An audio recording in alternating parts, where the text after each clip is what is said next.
stories. Look, God is still transforming lives today. Are you following me? God is still transforming lives. I think part of the reason why we find that difficult to believe is because most of all of us we see around church, we don't see many people making it. Since they are not ready to look into this world, they just look for emergency approach from heaven. But God is still transforming lives. Amen. Are you hearing me? He's still changing lives. He's still transforming lives. He's still raising men.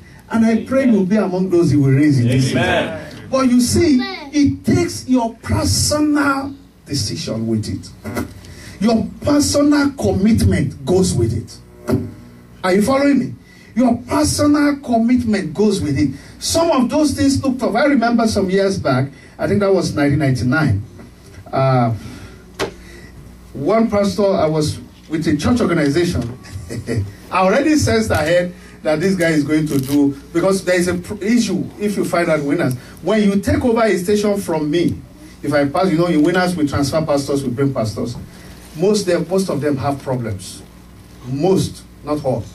Because if you are not upright and you are not financially prepared, you cannot survive when I've pastored you, because they have seen a standard. I won't take my salary, and I will still be the one giving the highest in the church. And anybody would, when I do welfare any church I pastor, it comes from my pocket first, not from church pocket. I always tell the accountant, don't let them know I'm the one giving it.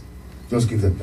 Are you following me? If I go on an assignment, if I arrive 2 a.m., I will call the accountant. This is the statement of the trip. This is the balance. This is the receipt. Are you following me? I put myself under strict accountability. I put myself, not only with church money, even with my money, I put myself. Are you following me? If I enter a place, a church, I'm not waiting for what they are going to give me. I'm looking around, what can I do for them here? That's how I live my life. I'm not joking. That's how I live my life. I'm not joking at all. You see, it's a decision. I collected money from my personal account today, right? You went with me to bank. I put it in our church account. And I was telling my assistant, tell these people, I won't wait for them. I will buy everything. I'm not going to be coming to offering church and raise offering. That if they like, they should be looking at me buying everything. That's how God will be blessing me. That's how I live my life. Now listen to this. So this young man took over from me, and I think his own agenda with money was very different. When he wants to do something, he said, no, that's not how Pastor Adeyinka. He said, no, you think everybody lives like it the way he lives? And I told them before I left, I said, this guy will want to make trouble for me. I called the person assisting him. I said, listen, he will get to a point, he will ask you to join him to lie against me. I said, join him, oh, join him. I said, because if you don't join him, he will finish you. I said, but you see, there is nothing he can do in this world that can affect me. I said, I'm the one giving you permission to join him to fight me. Because I won't defend. Now, and truly the thing happened, he wrote a lot of things against me, and the bishop called me and said, I said, okay, yes, I did it, I'm sorry. When I first said it's not true, the bishop said, no, do you mean it's lying? I said, okay, I'm sorry. I did it, I'm sorry. And the bishop called my wife, and your husband just agreed like that. Okay, I told you it's not true, you said no. So what do you want me to do? So I said, no problem. Now, listen to this. From that day, that pastor started coming down, and I was rising. And the next time I met the young man, no, the young man didn't agree, but he dealt with him. He posted him to a bush to go and suffer for. And I said, I want you. Why don't you support him and fight me? Any fight you people make can't affect me. I already know that. The path of a righteous man, of a just man, is as a shining light. It's not a factor of what you do. It's a factor of what I do with God. You can't bring me down. Amen. I'm not afraid that you are going to do something. Some of you can't, even if you have the flight ticket, you can't go back to your village because you're afraid they will kill you. What kind of Christianity is that?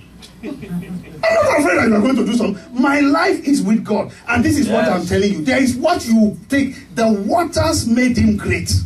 If you don't, he said, receive, I pray thee, the law from his mouth, right? Yes. Receive. That means make it your own. And lay up his word in your heart. When you are like that, anybody attempting to destroy you is wasting his time. Amen. Are you hearing me? Yes. Completely, totally wasting his time. Amen. You wouldn't need to be praying, God, my enemies. If I pray now, all your enemies will die. You will shout amen the way you normally shout, and I know the kind of people you are. I don't pray that my enemies die. I pray they live. Because they can't do anything to me. Their life has nothing to do with me. My path is secured with God. He said they shall come against you one way, but they will flee 7 ways. Amen. Please understand me very carefully tonight. Because a new year is coming, right? We are finishing one. you can decide the path that you go. Yes. And commit yourself to it. And very shortly, all that you do in secret, they will now see it on the mountaintop. That is breaking through obscurity into limelight. Amen.